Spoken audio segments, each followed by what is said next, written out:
बड़ा दंगल देख रहे हैं आप और आपके साथ इस वक्त मैं हूं अर्पिता आर्या। बड़ी खबर इस वक्त की, बिहार में सारे सस्पेंस अब खत्म हो गए हैं और बिहार विधानसभा चुनावों में 125 सीटों पर जीत के साथ ही चौथी बार एनडीए सरकार बनने का रास्ता साफ हो गया है। हालांकि इस बार महागठबंधन के साथ मुकाबले में कांटे की टक्कर रही, लेकिन एनडीए आसानी से बहुमत के आंकड़े को पार कर गया है।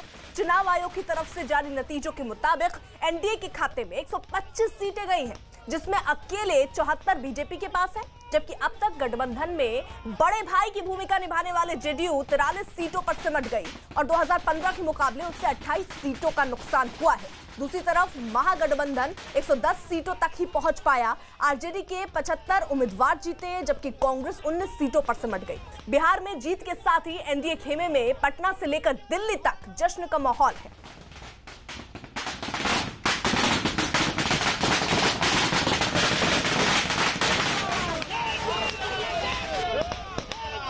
मैं बिहार की जनता को आश्वस्त करना चाहूंगा कि बीजेपी और एनडीए उनके सपनों पर खरी उतरेगी और जिस तरह 15 साल लगातार हम लोगों ने बिहार की जनता की सेवा की है और बिहार को इन ऊंचाइयों तक पहुंचाया है, आगे आने वाले दिनों में माननीय मुख्यमंत्री नीतीश कुमार के नेतृत्व में और आदरणीय प्रधानमंत्री नरेंद्र मोदी के आशीर्वाद से हम बिहार को नई ऊंचाइयों तक ले जाएंगे। बिहार विधानसभा चुनाव में एनडीए की जीत के बाद पटना में बीजेपी दफ्तर के बाहर जश्न मनाया गया। राज्य में आरजेडी महागठबंधन और एनडीए के बीच कांटे की टक्कर में एनडीए ने 125 सीटें जीत ली, जिसके बाद बीजेपी कार्यकर्ता जश्न में डूबे दिखे। पार्टी कार्यालय के बाहर जमकर आतिशबाजी की गई। चौथी बार बिहार में सरकार बनाने जा रहे एनडीए की जीत पर कार्यकर्ताओं ने जय श्री राम के नारे भी लगाए।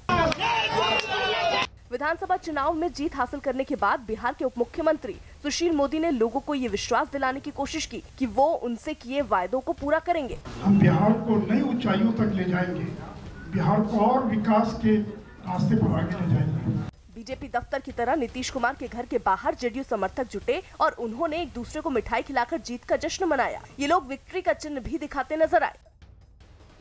इस बीच हमारे साथ अमिताभ सिन्हा न्यूज रूम से जुड़ चुके हैं। हमारे सहयोगी विक्रांत यादव बीजेपी दफ्तर से मौजूद है, अरुण सिंह तेजस्वी यादव के आवास के बाहर मौजूद है, चंद्रमोहन कुमार नीतीश कुमार के घर के बाहर और संदीप बोल बीजेपी दफ्तर दिल्ली में इस वक्त मौजूद है। सबसे पहले जरा अमिताभ सिन्हा जी का रुख कर लेती हूँ। अमिताभ जी, क्योंकि ये बड़ा सवाल उठ रहा है कि आखिरकार ये पासा पलटा कैसे? क्या साइलेंट वोटर इसके पीछे है, महिला वोटर इसके पीछे है, या मोदी की रैलियों ने करिश्मा कर दिखाया है? देखिए, केवल एक मुद्दा नहीं होता है जीत दिलाने का। एक हर अगर क्रांति भी होती है तो उसके लॉन्ग टर्म कॉजेज होते हैं, शॉर्ट टर्म कॉजेज होते हैं, एक इमीडिएट कॉज भी होता है। तो इमीडिएट कॉज अगर कोरोना काल में किए गए कार्यों को माने, अगर जो जनधन खाते में महिलाओं के अकाउंट में खाते में पैसे गए हैं, महिलाओं और हर घर को राशन पहुंचा है जो प्रवासी मजदूर बिहार लौट रहे थे, तो ये बहुत बड़ा काम था जो मोदी सरकार ने शुरू किया था और नीतीश सरकार ने उसको कम से कम ज़मीनी स्तर पर उतारने में मेहनत की थी। दूसरी बात, प्रधानमंत्री मोदी, ब्रांड मोदी वहाँ पर अभी भी चलता है। ये जादू कम से कम उनकी 12 रैलियों में साफ हो गया था। उनकी हर रैली के बाद बिहार में स्थितियाँ बदलती चली गई थी। अगर हमारे सारे रिपोर्टर्स हमारे फील्ड में हैं अभी, और सबसे अगर आप पूछेंगे तो हर जगह अर्बन हो चाहे रूरल वोटर, अगर नीतीश कुमार और जेडीयू के खिलाफ एंटी इनकम्बेंसी थी तो कम से कम प्रधानमंत्री मोदी और बीजेपी के खिलाफ वो एंटी इनकम्बेंसी नजर नहीं आ रही थी। और इसका परिणाम ये मिला है कि अब बीजेपी नंबर 1 पार्टी के रूप नंबर 2 पार्टी के रूप में उभर कर आई है। और सबसे बड़ी बात यह है कि ब्रांड मोदी के साथ साथ ये बिहार में जनता एंटी इनकम्बेंसी की जो लहर थी वो नीतीश कुमार को, बीजेपी को अगर परखना चाहती थी अगर सबसे बड़ी पार्टी बनाकर, तो अब सत्ता की चाबी, अब बड़े भाई की भूमिका में नीतीश कुमार भले ही मुख्यमंत्री हो, लेकिन एक सत्ता की चाबी 73 सीटों के साथ कम से कम बीजेपी के पास तो जरूर होगी। जो अब कम से कम जो डबल इंजन की बात कर रहे हैं वो दोनों मिलकर आगे बढ़ पाएंगे, कोई मनमानी नहीं कर पाएगा। विक्रांत, डबल इंजन की बात जैसे वो कर रहे हो, बड़े भाई छोटे भाई का समीकरण भी क्या बदला है और इंजन पर अब कमान किसकी होगी, कौन ड्राइव करेगा? देखिए, कहीं ना कहीं कि एक नैतिक दबाव जरूर अब सरकार पर रहा करेगा, क्योंकि अभी तक की जो बिहार की राजनीति रही है उसमें नीतीश कुमार से बड़ा कोई नेता नहीं रहा है। अभी भी नीतीश कुमार एक बड़े नेता हैं, जेडीयू के अध्यक्ष होने के नाते वो पार्टी मुख्यमंत्री भी वो बनेंगे। बीजेपी ने भी ये साफ कर दिया है कि मुख्यमंत्री वही बनेंगे, लेकिन बीजेपी के बड़े नेता भी कह रहे हैं कि वही मुख्यमंत्री बनेंगे। लेकिन कहीं ना कहीं सरकार पर एक दबाव हमेशा रहेगा बड़े सहयोगी का, क्योंकि बीजेपी 74 सीटें लेकर के आई है और ये बीजेपी का अभी तक का शानदार प्रदर्शन है। बीजेपी पहली बार इतनी सीटें राज्य में लेकर आई है। अर्पिता, हम अपने दर्शकों को इस समय एक और चीज दिखाना चाहेंगे बीजेपी दफ्तर से पटना के। अभी तक यहाँ पर बाहर एक बड़ा पोस्टर इस तरीके का लगा हुआ था जिस पर भाजपा है तो भरोसा है और इसके साथ प्रधानमंत्री की फोटो लगी हुई थी। बिहार के चुनाव प्रचार के दौरान महागठबंधन का नारा था बदलाव का, लेकिन पोस्टर को बदलने का मौका भी मिला तो बीजेपी में बिहार में बीजेपी को ही मिला और अब बीजेपी के दफ्तर के बाहर ये बड़ा पोस्टर अभी सुबह लगाया जा रहा है जिस पर धन्यवाद बिहार कहा जा रहा है। यानी कि जो बिहार की जनता ने जिस तरीके का नतीजा दिया उसके लिए अब धन्यवाद दिया जा रहा है। और इस पोस्टर पर बीजेपी अध्यक्ष जेपी नड्डा, प्रधानमंत्री नरेंद्र मोदी और बीजेपी के जो क्षेत्रीय नेता, यहाँ के राज्य के नेता सुशील कुमार मोदी उप मुख्यमंत्री और संजय जायसवाल, इन चारों की फोटो लगाई गई है। तो जो बदलाव का नारा महागठबंधन का रहा था तो पोस्टर को बदलने का मौका भी बीजेपी को ही मिला। तो अब ये साफ है कि बिहार की राजनीति एक दूसरे नए मुकाम पर चली गई है। अभी तक की राजनीति में नीतीश कुमार निश्चित तौर पर सबसे बड़े नेता थे, लेकिन अब बीजेपी की बढ़ती हुई ताकत और बीजेपी ने जिस तरीके का जन समर्थन जुटाया इस चुनाव में, और सिर्फ बीजेपी के कारण ही अमिताभ जैसे बता रहे थे कि जो एंटी इनकम्बेंसी सरकार की थी वो बीजेपी और खास तौर से प्रधानमंत्री की लोकप्रियता उस पर काफी भारी पड़ी और नीतीश की जितनी भी एंटी इनकम्बेंसी थी या उनकी सरकार के खिलाफ जो गुस्सा था वो उसके नीचे कहीं ना कहीं दब गया। ठीक है, अरुण का रुख कर लेते हैं। तेजस्वी यादव के आवास के बाहर मौजूद हैं। अरुण, देखिए आरजेडी का परफॉर्मेंस 75 सीटों तक रहा, 75 सीटों पर जीत हासिल करती, लेकिन कांग्रेस जो उसकी सहयोगी पार्टी रही, क्या वो अगर थोड़ा बेहतर कर लेती तो यहां परिणाम कुछ और हो सकते थे? यानी सारा दारोमदार जो कहे तो वो आरजेडी के ही कंधों पर था। कांग्रेस का परफॉर्मेंस यहां बहुत कम हो गया। देखिए, निश्चित रूप से आरजेडी का अगर स्ट्राइक रेट देखिए, आजकल T20 का ज़माना है और आरजेडी का स्ट्राइक रेट लगभग 50% है। लेकिन कांग्रेस की अगर बात करें तो पिछली बार से ज़्यादा सीटें उन्होंने ली, लेकिन जीते कम, सिर्फ 19 ही उनकी जीत हुई। यानी उनका स्ट्राइक रेट लगभग 30% के आसपास है। अगर कांग्रेस का स्ट्राइक रेट 50% के आसपास होता जैसा कि तेजस्वी यादव का है तो वो 35 सीटें कम से कम जीतते। अगर वो 35 जीते तो 75, 35, 110 हो जाते और उसके बाद भाकपा, माले सहित तमाम जो लेफ्ट के दल हैं आराम से सरकार बन सकती थी। ये बात आरजेडी के अंदर खाने चलती थी पहले भी और आज भी चल रही है। साथ साथ एक बात ये भी चलती है कि क्या कांग्रेस को उसकी पॉलिटिकल जो यहाँ पर हैसियत है उससे ज्यादा दे दी गई सीटें? क्या तेजस्वी यादव ने कंप्रोमाइज कर लिया? एक सवाल ये भी आरजेडी के कई काडर उठा चुके हैं और वो कहते थे कि कांग्रेस को ज्यादा सीटें दे दी गई। कांग्रेस का परफॉर्मेंस पिछली बार से भी खराब रहा, 27 के बनिस्पत 19 सीटें जीतना, और एक बड़ी वजह है, हाँ ये जरूर है कि कांग्रेस के लोग ये भी कह रहे हैं कि आरजेडी ने भी तो अपना पिछला प्रदर्शन नहीं दोहराया है। 80 के बनिस्पत 75 सीटें, 5 की कमी उसमें भी आई है। सवाल ये भी है, लेकिन सबसे बड़ा सवाल यह है कांग्रेस के स्ट्राइक रेट का, जिसकी वजह से महागठबंधन को बड़ा धक्का लगा है।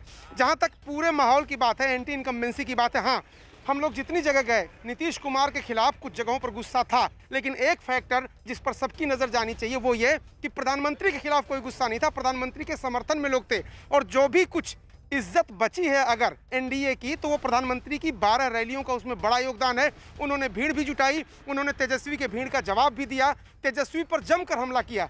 हालांकि तेजस्वी नहीं चाहते थे कि वो प्रधानमंत्री पर हमला करें और कल सवेरे तक उनकी स्ट्रेटेजी ये थी कि प्रधानमंत्री पर सीधे डायरेक्ट नहीं करना है, लेकिन ये सब उपाय भी काम नहीं आए और प्रधानमंत्री एक बार फिर बेस्ट स्ट्राइक रेट के साथ मुझे लगता है कि एनडीए की नैया पार कराने में उनकी बड़ी भूमिका रही है। यानी चंद्रमोहन, देखिए मोदी की ये 12 रैलियां जिसमें अरुण बता रहे हैं कि महत्वपूर्ण भूमिका इन्होंने निभाई, लेकिन नीतीश कुमार का रंग जो था इस बार बदला बदला सा नजर आया। वो नीतीश कुमार जो शांति के लिए जाने जाते हैं, कभी उलझुल बातें नहीं करते, वो इस बार कई बार अपना आपा खोते दिखे, जिसका ये दिख रहा था कि क्या नीतीश कहीं डर रहे हैं, क्या उन्हें लग रहा है कि इस बार उनकी सीटें कम होने वाली हैं। लेकिन क्या ये माना जाए कि मोदी की जो रैलियां हैं या मोदी का जो फैक्टर है वो तारनहार के तौर पर सामने आया?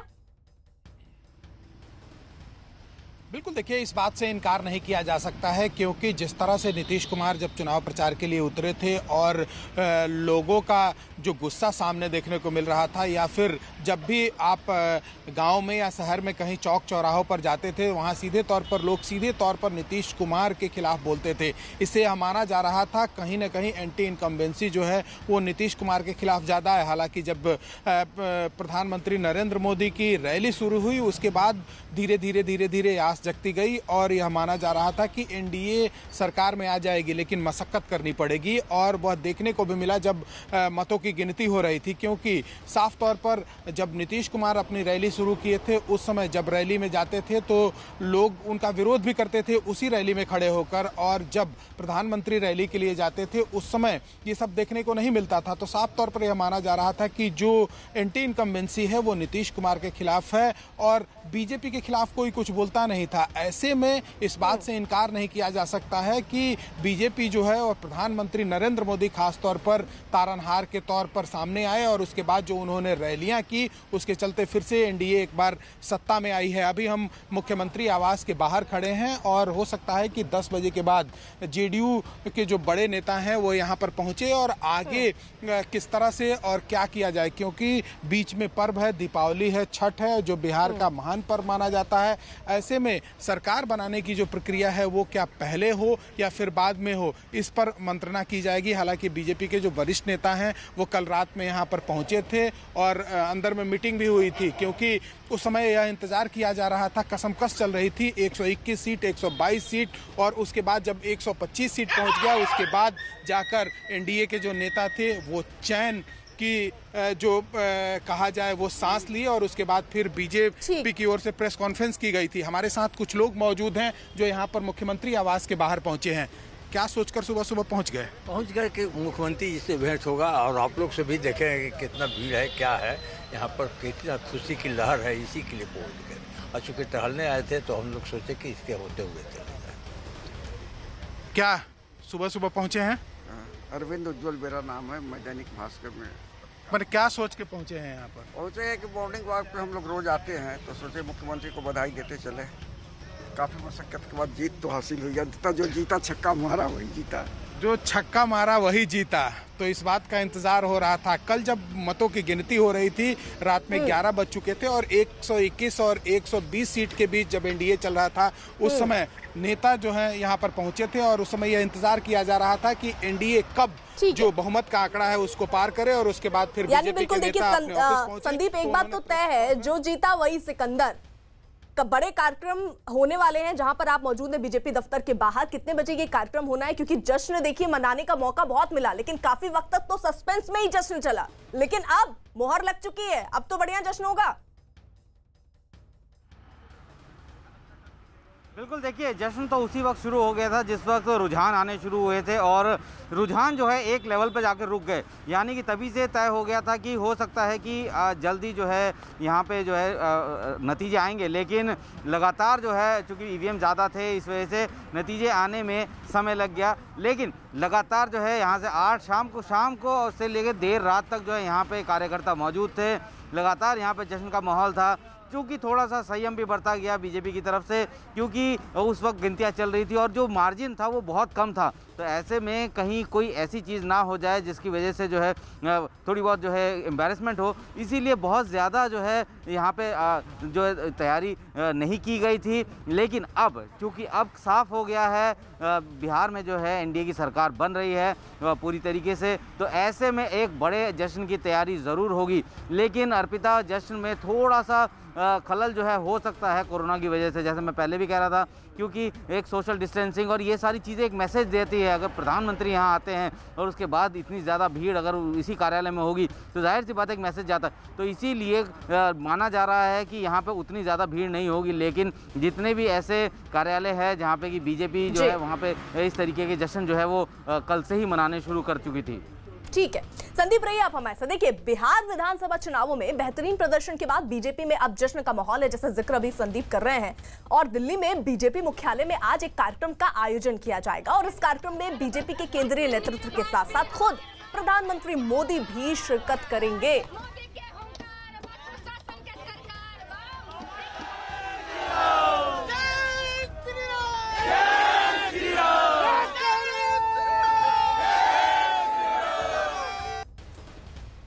यानी देखिए ये जीत कितनी बड़ी है अमिताभ जी कि इसी के चलते प्रधानमंत्री नरेंद्र मोदी भी ये जो जश्न होगा उसमें शिरकत करेंगे।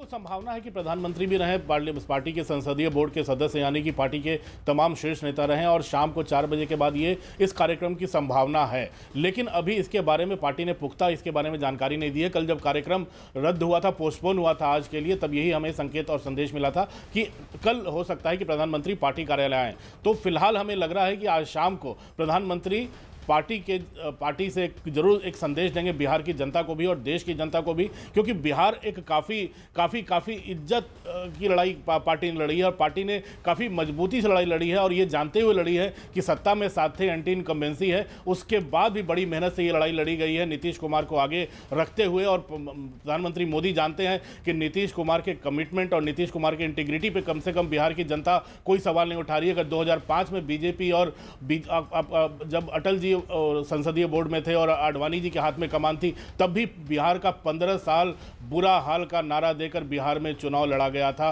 और वही जहां अपहरण, फिरौती और तमाम जो अपराधीकरण था बिहार में राजनीति का, उन सबसे नीतीश कुमार ने मुक्ति दिलाई है। बिहार की जनता नहीं भूली है उस 15 साल को। तो जाहिर तौर पर उसको जब तक नहीं भूली है तो एक और जो 5 साल में लड़कियों को साइकिल पर जाते, गाँव में जाते तस्वीर हम लोगों ने देखी है और बिहार के गाँव में जो स्कूलों को चलते हमने देखा है, नशाबंदी को देखा है। तो ऐसे नहीं कह सकते कि एंटी की पूरी तरह से नीतीश कुमार पर सवाल उठाए जा सकते। नीतीश कुमार एक बहुत ही अच्छे मुख्यमंत्री साबित जरूर हुए थे नया, लेकिन सबसे बड़ी बात है 15 साल बहुत लंबा अरसा होता है और कोरोना काल में कुछ ना कुछ चूक हुई है और शायद जनता उसमें एडमिनिस्ट्रेशन एक्सपोज हुआ है। और मैंने बोला था पहले भी, जो इमीडिएट कॉज था वो कोरोना काल में जो थोड़ी बहुत गड़बड़ियां हुई हैं वो एंटी इनकम्बेंसी को उसने और उभार दिया और एक तेजस्वी का नया चेहरा था और उसने रोजगार की बात की थी। तो हो सकता है युवा वर्ग उसकी तरफ चला गया हो, लेकिन अब एक विपक्ष भी मजबूत है और सरकार भी मजबूत है।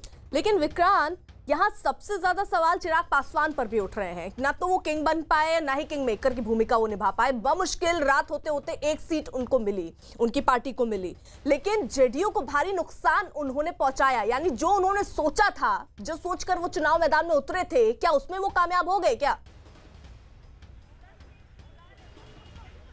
देखिए अर्पिता, इस बार चिराग पासवान अपने लिए चुनाव नहीं लड़ रहे थे, अपने आप पार्टी को जिताने के लिए नहीं लड़ रहे थे, बल्कि जेडीयू को हराने के लिए लड़ रहे थे। और ये बात वो अपने तमाम रैलियों में भी बोलते थे, इंटरव्यू में भी बोलते थे। लेकिन एक बड़ा सवाल जरूर उठता है, क्योंकि चिराग पासवान को कहीं ना कहीं ये उम्मीद थी कि उनकी पार्टी इतनी सीटें लेकर के आएगी कि अगर हंग असेंबली बनती है तो उनकी पार्टी की सीटों की सभी को ज़रूरत पड़ेगी, दोनों ही पक्षों को ज़रूरत पड़ सकती है। लेकिन ऐसी स्थिति नहीं बन पाई। सिर्फ एक ही उम्मीदवार चिराग पासवान की पार्टी का जीत पाया। यहाँ तक कि उनके परिवार के एक सदस्य को जिनको टिकट दिया गया था वो भी इस चुनाव में हार गए और बाकी सभी उम्मीदवारों को भी हार का सामना करना पड़ा। ये सही बात है कि जेडीयू को उन्होंने तमाम सीटों पर नुकसान पहुंचाया, लेकिन उसका कोई राजनीतिक फल उन्हें नहीं मिला, क्योंकि जेडीयू अब बीजेपी के साथ सरकार बना रही है। जो चीज़ वो लगातार कह रहे थे कि नीतीश कुमार असंभव है कि मुख्यमंत्री बन जाए, वैसा नहीं हो पाया। तो कहीं ना कहीं ये चुनाव उन्हें सोचने के लिए जरूर मजबूर करेगा। लेकिन चिराग पासवान से जब कल हमारी बात हुई थी और कुछ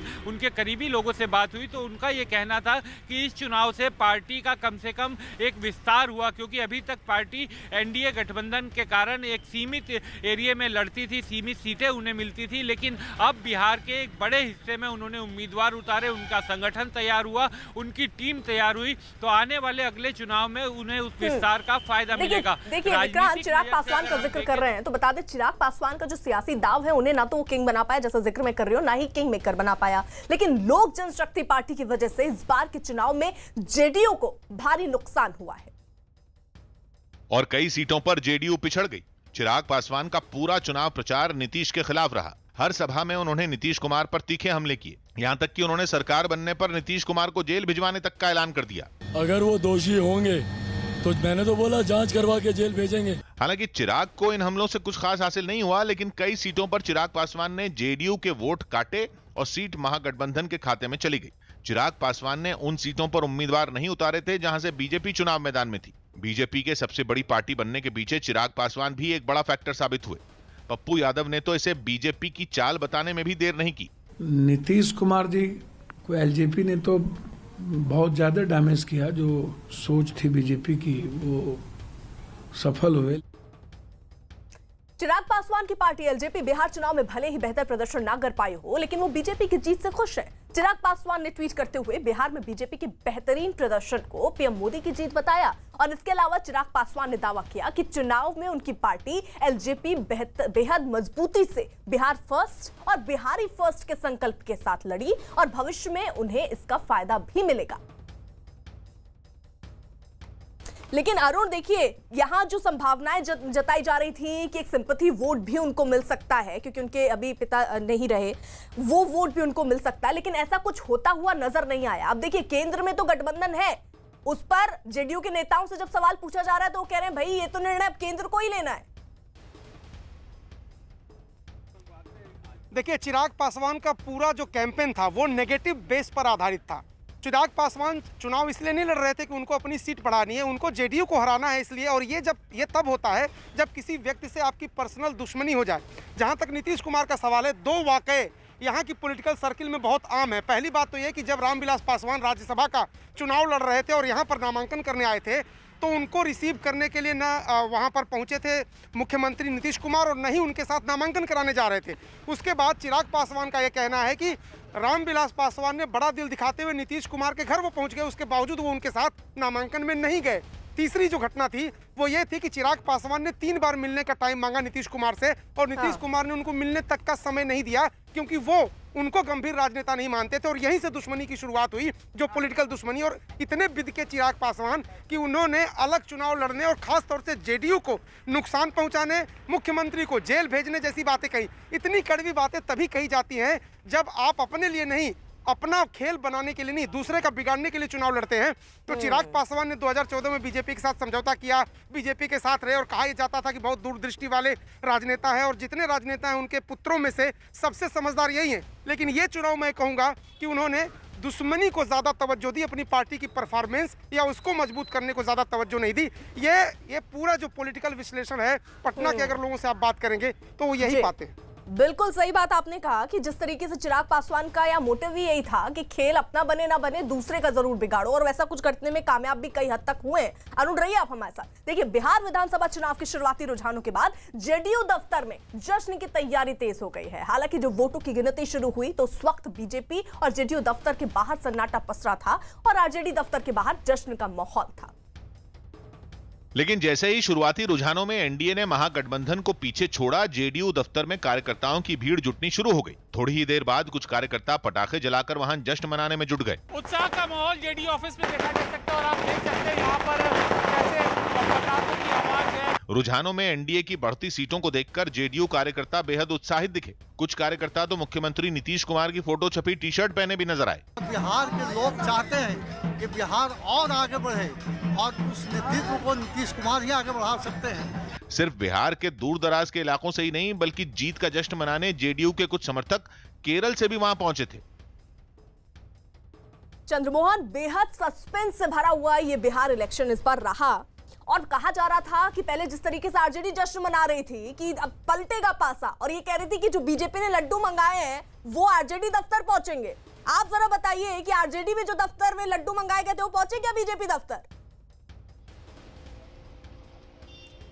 बिल्कुल, देखिए लड्डू तो दोनों तरफ तैयार किए गए थे, लेकिन वो जो खास तौर का लड्डू बनाया गया था वो नहीं पहुंच पाया वहां पर। और अब तो सीधे तौर पर एनडीए सत्ता में भी आ गई। यह माना जा रहा है कि तैयारियां दोनों तरफ से थी, लेकिन कोई कुछ खुलकर बोलने के लिए तैयार नहीं था। और ये भी माना जा रहा था कि जिसकी भी सरकार बनेगी उसके बाद लोग जश्न में डूब जाएंगे। खास तौर पर अगर आरजेडी की बात करें तो आरजेडी ने पहले से तैयारी कर रखी थी, लेकिन इसको लेकर जो आरजेडी के प्रदेश अध्यक्ष हैं उन्होंने एक निर्देश जारी किया अपने कार्यकर्ताओं के लिए, क्योंकि हमेशा से पार्टी और कार्यकर्ताओं को लेकर सवाल उठते रहे हैं कि जब भी इनकी जीत होती है, बढ़त होती है, उस समय ये सड़क पर उतरकर हंगामा शुरू कर देते हैं। ऐसे आलम में प्रदेश अध्यक्ष ने साफ तौर पर यह निर्देश दिया था कि कोई भी सड़क पर उतरकर हंगामा नहीं करेगा और ना ही किसी तरह का जश्न मनाया जाएगा। उनकी जश्न तब मनेगी जब लालू यादव जेल से बाहर आएंगे और सभी लोग, चाहे पार्टी के कोई भी नेता और कार्यकर्ता हो,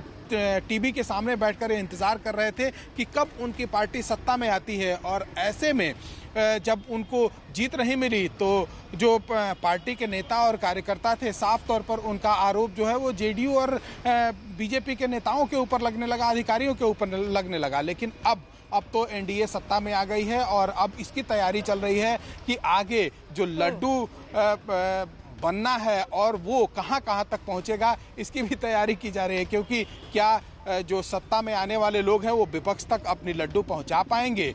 क्योंकि साफ तौर पर यह माना जा रहा है कि अब जल्द ही इस नए सरकार की गठन की तैयारी हो जाए और ऐसे में उसमें कौन कौन लोग आएंगे और किनको किनको बुलाया जाएगा, इसकी तैयारी चल रही है। तो अब से थोड़ी देर बाद यहाँ पर माना जा रहा है कि जो जेडीयू के वरिष्ठ नेता हैं वो नीतीश कुमार के पास पहुंचेंगे और उसके बाद आगे सरकार के गठन की तैयारी शुरू होगी। अर्पिता, ठीक है, चंद्रमोहन रहिए आप हमारे साथ। देखिए, बिहार में पहली बार एनडीए गठबंधन में बीजेपी सबसे बड़ी पार्टी बनकर उभरी है, जिसके पीछे प्रधानमंत्री नरेंद्र मोदी के जादू को बड़ी वजह माना जा रहा है। बीजेपी ने 74 सीटें जीती हैं। बिहार में अब तक एनडीए में जेडीयू के पास बड़ी पार्टी का दर्जा हुआ करता था, लेकिन अब बीजेपी गठबंधन की सबसे बड़ी पार्टी बनी है। लेकिन इस बार बीजेपी ने जेडीयू को बड़े अंतर से पीछे छोड़ दिया। बल्कि आंकड़े तो साफ करते हैं कि बीजेपी के शानदार प्रदर्शन ने ही एक करीबी मुकाबले में एनडीए को जीत दिला दी। नतीजों से पहले तक दावा किया जा रहा था कि नीतीश कुमार के खिलाफ 15 साल का एंटी इनकम्बेंसी फैक्टर है, यानी सत्ता विरोधी लहर है, जिसका फायदा महागठबंधन को मिलेगा। लेकिन प्रधानमंत्री की ताबड़तोड़ रैलियां बिहार चुनाव में गेम चेंजर साबित हुई। नतीजों के बाद तो यह भी माना जा रहा है कि प्रधानमंत्री नरेंद्र मोदी की लोकप्रियता ही 15 साल की एंटी इनकम्बेंसी पर भारी पड़ गई। बीजेपी के इस शानदार प्रदर्शन ने बिहार में जितना बीजेपी को मजबूत किया, उतना ही जेडीयू को कमजोर भी किया। हालांकि माना यही जा रहा है कि बदले समीकरणों का बिहार के सीएम के चेहरे पर कोई फर्क नहीं पड़ेगा और अगले मुख्यमंत्री नीतीश कुमार ही होंगे। अमिताभ जी, माना तो ये जा रहा है कि देखिए जो समीकरण बदले हैं, छोटा भाई बड़ा भाई जो बदला है समीकरण, ये उसका कोई असर पड़ेगा नहीं, क्योंकि ये पहले ही बता दिया गया था कि नीतीश कुमार ही मुख्यमंत्री होंगे। लेकिन अब ऐसे ऐसे स्वर भी बीजेपी के कार्यकर्ताओं नेताओं से निकल रहे हैं कि भाई सबसे बड़ी पार्टी अगर एनडीए मतलब गठबंधन की बीजेपी बनी है तो मुख्यमंत्री भी फिर बीजेपी का होना चाहिए। देखिए, तो अब सवाल ही नहीं उठता। अगर प्रधानमंत्री ने खुद ऐलान किया है और बीजेपी के संसदीय बोर्ड ने फैसला कर दिया नीतीश मुख्यमंत्री होंगे, तो इसमें कोई इफ्स एंड बट्स का सवाल ही नहीं उठता। नीतीश ही मुख्यमंत्री रहेंगे। बीजेपी को आने वाले दिनों की तैयारी करनी चाहिए। नीतीश कुमार ने भी अपनी आखिरी रैलियों में कोसी इलाके में ऐलान कर दिया था कि ये उनका आखिरी चुनाव होगा। तो इसीलिए ये तो साफ हो रहा है कि कम से कम नीतीश अब 70 के हो गए। अगले बार जब 5 साल के बाद चुनाव होंगे, नीतीश 75 के होंगे, 20 साल बिहार के मुख्यमंत्री रह चुके होंगे। तो ये चीज़ तो साफ है कि फिलहाल नीतीश पर ही दांव लगाना पार्टी ने ठीक समझा है। पार्टी भले ही सबसे बड़े दल के दूसरे बड़े दल के रूप में उभरी है और एनडीए के बीच बड़े भाई के रूप में उभरी है, लेकिन इतना तो साफ हो गया है कि अब एक दल या एक पार्टी जो चाहे वो नहीं कर पाएगी। चाहे विकास के कार्यक्रम हो, चाहे मिलजुल के काम करना हो, कम से कम इन 74 विधायकों का बल रहेगा बीजेपी के पास कि कम से कम किसी को मनमानी न करने दे। बिल्कुल। संदीप, आज जश्न की तैयारी भी है। आप दिल्ली में मौजूद है, बीजेपी दफ्तर के बाहर आप मौजूद हैं, वहां किस तरीके की तैयारी आप देख रहे हैं, जरा ये भी बताइएगा। और साथ ही साथ आप देखिए एक जश्न डबल यहां पर होगा, क्योंकि गठबंधन में बीजेपी की परफॉर्मेंस सबसे बेहतरीन रही है। बिल्कुल अर्पिता, मैं एक बार दिखाना चाहूँगा कि अभी फ़िलहाल स्थितियाँ वैसी ही हैं। साफ़ सफाई ऑलमोस्ट जो है हो चुकी है, गेट्स खुल चुके हैं। जो यहाँ पे जो ऑफिस बियरर हैं, जो काम कर रहे हैं, वो यहाँ पे लगातार पहुँच रहे हैं। और हालांकि उस तरीके का जश्न का माहौल या हालात जो है अभी तक शुरुआत नहीं हुई है, लेकिन उम्मीद की जा रही है कि 10 बजे के आसपास जो है लोग आना शुरू होंगे। दूसरी बात यह है कि जिस तरीके से पॉल्यूशन लेवल है, तो हो सकता है इस बार जो है किसी भी तरीके के पटाखे जलाकर जो है यहाँ पे जश्न नहीं मनाया जाएगा।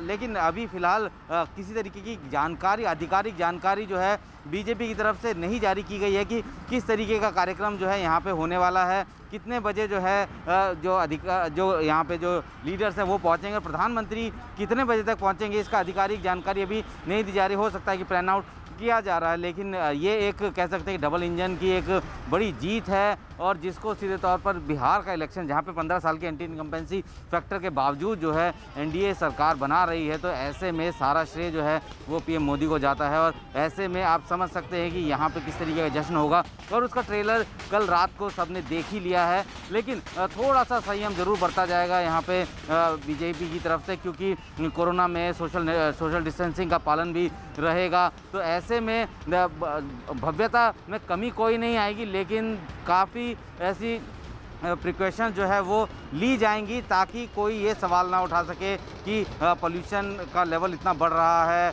कोरोना है, उसके बावजूद जो है इस तरीके का आयोजन जो है यहाँ पे किया गया। ठीक है संदीप, रहिए आप हमारे साथ। देखिए, राजनाथ सिंह ने बिहार में एनडीए की जीत पर बधाई दी।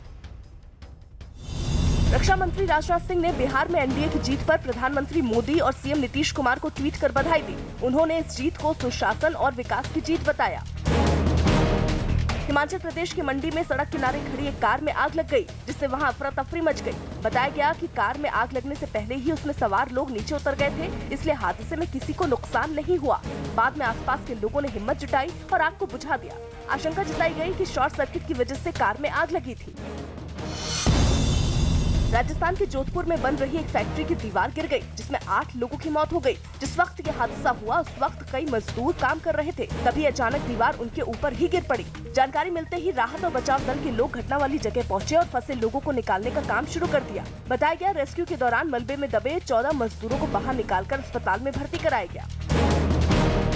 आईपीएल 2020 के फाइनल मुकाबले में मुंबई इंडियंस ने दिल्ली कैपिटल्स को 5 विकेट से हरा दिया। इसके साथ ही 5वीं बार आईपीएल का खिताब जीतने वाली मुंबई इंडियंस सबसे ज्यादा बार